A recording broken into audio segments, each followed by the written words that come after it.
Hi friends, இன்றைக்கி நம்ம என்ன பார்க்க போகிறோம் அப்படின்னா எண்ணெய் கத்திரிக்காய். ஸோ அதுக்கான இன்க்ரீடியன்ட்ஸ் எல்லாம் பார்த்துக்கலாம். ஸோ எண்ணெய் கத்திரிக்காய்க்கு தேவையான ஸ்பைசஸ் ப்ளஸ் அதுக்கு தேவையான மசாலா ஐட்டம்ஸ் எல்லாமே நம்ம காமனாக யூஸ் பண்ணுற சின்ன வெங்காயம், தேங்காய், தக்காளி இதெல்லாம் எடுத்துக்கணும். இதெல்லாம் சாப் பண்ணி வச்சுக்கணும். ஸோ அதுக்கப்புறம் பார்த்திங்கன்னா ஒரு பேனில் வந்து ட்ரை பேனு, ஸோ அதில் கொஞ்சம் வெந்தயம், அப்புறம் ஜீரா, அப்புறம் கொஞ்சம் கருவேப்பிலை. ஸோ இந்த குழம்பு நான் வைக்கிறத பார்த்தீங்கன்னா ஒரு 4 மெம்பர்ஸ் காசுரும். ஸோ ஹாஃப் டீஸ்பூன் வந்து இது ரெண்டும் போட்டுட்டு கருவேப்பிலை கொஞ்சமாக போட்டுட்டு ட்ரை ரோஸ்ட் பண்ணிக்கணும். ஸோ இந்த ரோஸ்ட் பண்ணும்போது அது வந்து ரோஸ்ட் ஆகும்போது அது கொஞ்சம் வெடிக்கும். ஸோ அந்த மாதிரி ஸ்டேஜில் வந்து பார்த்திங்கன்னா ஆஃப் பண்ணிடலாம். ஆஃப் பண்ணி ஸோ அது கொஞ்சம் கூல் ஆனதுக்கப்புறம் மிக்ஸி ஜாரில் போட்டு கிரைண்ட் பண்ணிக்கணும். ஸோ இப்போ பார்த்தீங்கன்னா ஃப்ரெண்ட்ஸ், இந்த குழம்புக்கு இந்த 2 இன்க்ரீடியன்ட்ஸ் தான் ரொம்ப வந்து டேஸ்ட்டு தரும். ஸோ இது நல்லா ரோஸ்ட் பண்ணிக்கலாம்.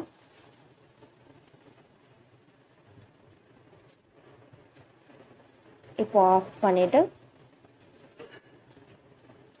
நம்ம நெக்ஸ்ட் இதை வந்து கூல் ஆனதுக்கப்புறம் மிக்ஸி ஜாரில் ஆட் ஆன் பண்ணிக்கலாம்.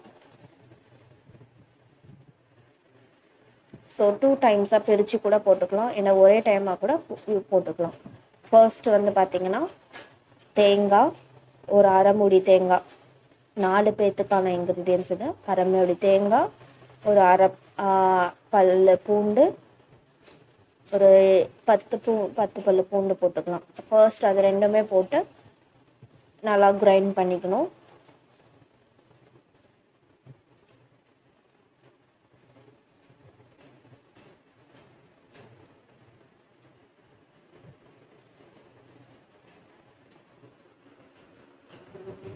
நல்லா கிரைண்ட் பண்ணிவிட்டு நல்லா பேஸ்ட் மாதிரி நல்லா கிரைண்ட் ஆகிக்கணும்.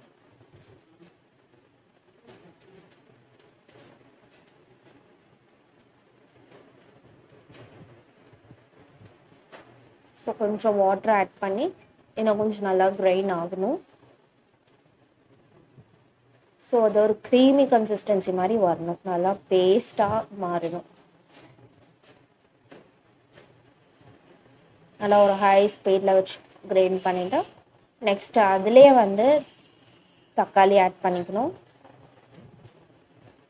தக்காளி ஆட் பண்ணிவிட்டு அதையும் திருப்பி வந்து கிரைண்ட் பண்ணிக்கணும்.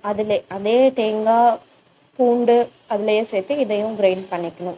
கிரைண்ட் பண்ணி அந்த பேஸ்ட்டை எடுத்துக்கணும். பார்த்திங்களா, நல்லா க்ரீமி பேஸ்ட்டாக எடுத்துகிட்டு நெக்ஸ்ட்டு வந்து பார்த்திங்கன்னா அந்த ஆனியனும் வந்து நல்லா பேஸ்ட்டாக கிரைண்ட் பண்ணிக்கணும். ஸோ இப்போ இந்த ஆனியனில் பார்த்திங்கன்னா அந்த பேலன்ஸாக இருக்கிற அந்த வெந்தயம், ஜீரா அதையும் ஆட் பண்ணிவிட்டு திருப்பி கிரைண்ட் பண்ணிக்கணும். ஸோ தண்ணி கொஞ்சம் ஆட் பண்ணி இன்னும் கொஞ்சம் நல்லா ஃபைன் பேஸ்ட்டாக கிரைண்ட் பண்ணி எடுத்துக்கலாம்.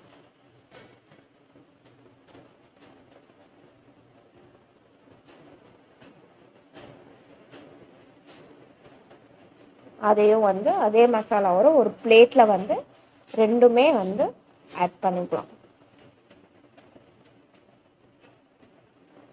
ஸோ நல்லா மிக்சியில் இருக்கிற மசாலா, அந்த மிக்சி கேப்பில் இருக்கிறது எல்லாமே வந்து க்ளீன் பண்ணி எடுத்து ஆட் பண்ணிவிட்டு ஸோ நெக்ஸ்ட்டு இதுக்கு தேவையானது வந்து உப்பு,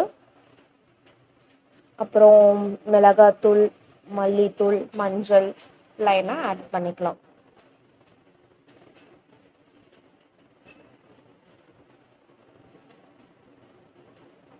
மூணுமே ஆட் பண்ணிவிட்டு நல்லா மிக்சிங் பண்ணிக்கலாம்.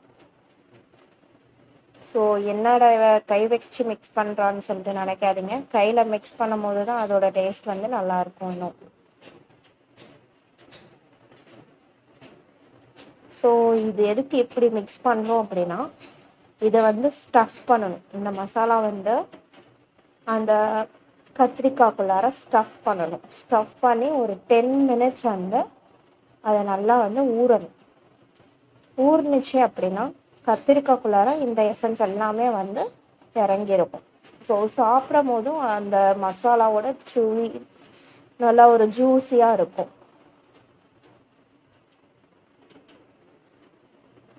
ஸோ இந்த மாதிரி எல்லா கத்திரிக்காயிலையும் வந்து ஸ்டஃப் பண்ணிக்கலாம்.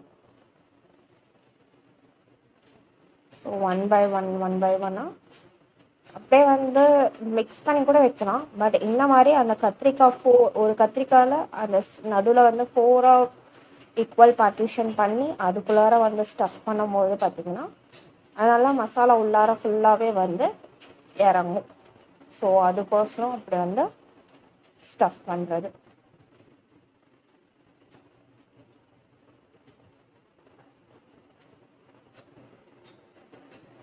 நல்லா பரட்டிக்கலாம். நல்லா மசாலா நல்லா உள்ளார இறங்கி இருக்கும்.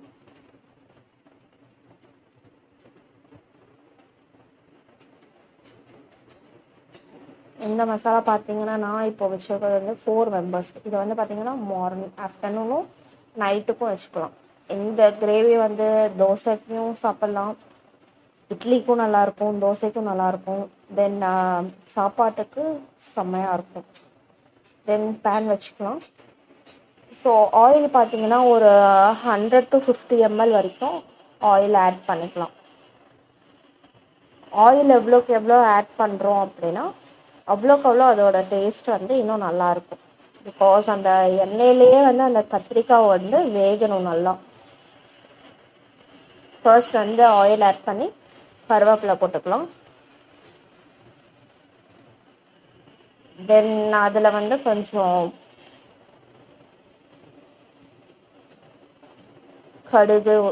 கடுகு உளுத்தம்பருப்பு அதை ஆட் பண்ணிக்கலாம். ஸோ இதை நல்லா கொஞ்சம் வேகிச்சதுக்கப்புறம் கொஞ்சம் ரோஸ்ட் ஆனதுக்கப்புறம் நம்ம அந்த பிளேட்டில் வந்த மசாலா இது பண்ணி வச்சுருக்கோம்ல அது ஒரு 10 minutes ஆயிடுச்சுப்போம். ஸோ அந்த மசாலா வந்து எடுத்து அந்த ஒவ்வொரு கத்திரிக்காவாக இதில் ஆட் பண்ணிக்கலாம்.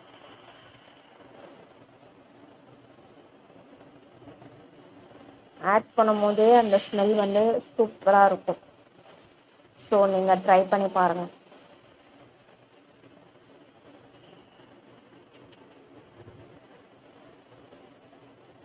இதிலே 2 விதமான எண்ணெய் கத்திரிக்காய் இருக்குது. இது வந்து நம்ம ஒயிட் ரைஸ்க்கு, தோசைக்கு, இட்லிக்கு சாப்பிட்றது. இன்னொன்று டைப் பார்த்திங்கன்னா அது வந்து பிரியாணிக்கு சைடாக யூஸ் பண்ணுற எண்ணெய் கத்திரிக்காய். நம்ம பாய் வீட்டு பிரியாணியில் பார்த்திங்கன்னா மோஸ்ட்டாக இந்த எண்ணெய் கத்திரிக்காய் எல்லா இடத்துலையும் இருக்கும். ஸோ அந்த ரெசிபி இன்னொரு நாள் உங்களுக்கு நான் போஸ்ட் பண்ணுறேன். ஸோ இப்போ இதெல்லாம் வந்து ஆட் பண்ணிவிட்டு நல்லா வந்து கொதிக்கணும். அந்த எண்ணெயிலே இது வந்து நல்லா வந்து ரோஸ்ட் பண்ணி விடணும். அப்புறமேட்டு அந்த பாக்கி மசாலா அந்த பிளேட்டில் இருக்குல்ல அது கொஞ்சம் வாட்டர் ஆட் பண்ணி இது கொஞ்சம் ரோஸ்ட் ஆனதுக்கப்புறம் அந்த வாட்டரில் இருக்கிறதே அதையும் இதில் போட்டுக்கலாம். நல்லா திருப்பி விடும் போது அந்த ஒரு அரோமா இருக்குது பாருங்கள், சூப்பராக இருக்கும். ஸோ நல்லா திருப்பி விடும் போது அந்த எண்ணெய் பார்த்தீங்களா கடையில் அந்த சைட்லலாம் எண்ணெய் வந்து இப்படி பிரிஞ்சு நிற்கும். இந்த அந்த இதில் கொஞ்சம் கூட தண்ணி இதில் ஃபர்ஸ்ட் ஆட் பண்ணக்கூடாது. இதிலே ரோஸ்ட் பண்ணி திருப்பி விடும் போது கொதிக்கும். நல்லா இது கொதிச்சுட்ருக்கும். அந்த கத்திரிக்காய் ஒரு கலர் வந்து அப்படியே வந்து சேஞ்ச் ஆகும் கொதிக்க எண்ணெயிலே. ஸோ இப்போ பார்த்தீங்கன்னா கொஞ்சம் கலர் வந்து சேஞ்ச் ஆகிருக்கும், கத்திரிக்காயோட கலர் வந்து சேஞ்ச் ஆகிருக்கும். ஸோ இந்த டைமில் வந்து அந்த பேலன்ஸ் மசாலா வந்து கொஞ்சம் வாட்டர் ஆட் பண்ணி மிக்ஸ் பண்ணிக்கலாம். மிக்ஸ் பண்ணி நல்லா கிளறி விட்டோம் அப்படின்னா,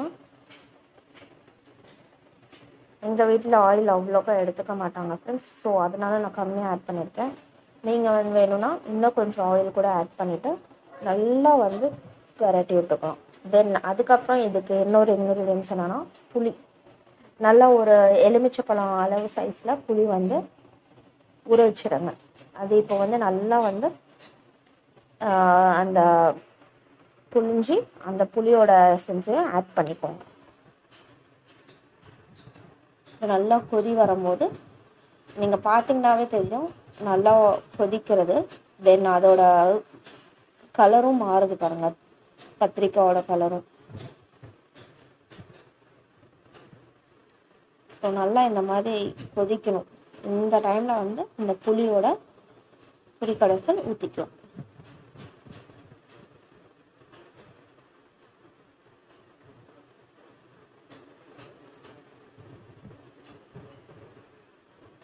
ஊற்றிட்டு தென் இதையும் நல்லா மிக்ஸ் பண்ணி விட்டுறணும். மிக்ஸ் பண்ணி நல்லா கொதிக்கும் போது நல்லா கொதிச்சுட்டே இருக்கும். ஸோ லாஸ்ட்டில் பார்த்தீங்க அப்படின்னா எண்ணெய் வந்து பிரிஞ்சு மேலே வரும். ஸோ அந்த டைமில் வந்து நீங்கள் பார்த்தீங்கன்னா ஸ்டவ் ஆஃப் பண்ணிக்கலாம்.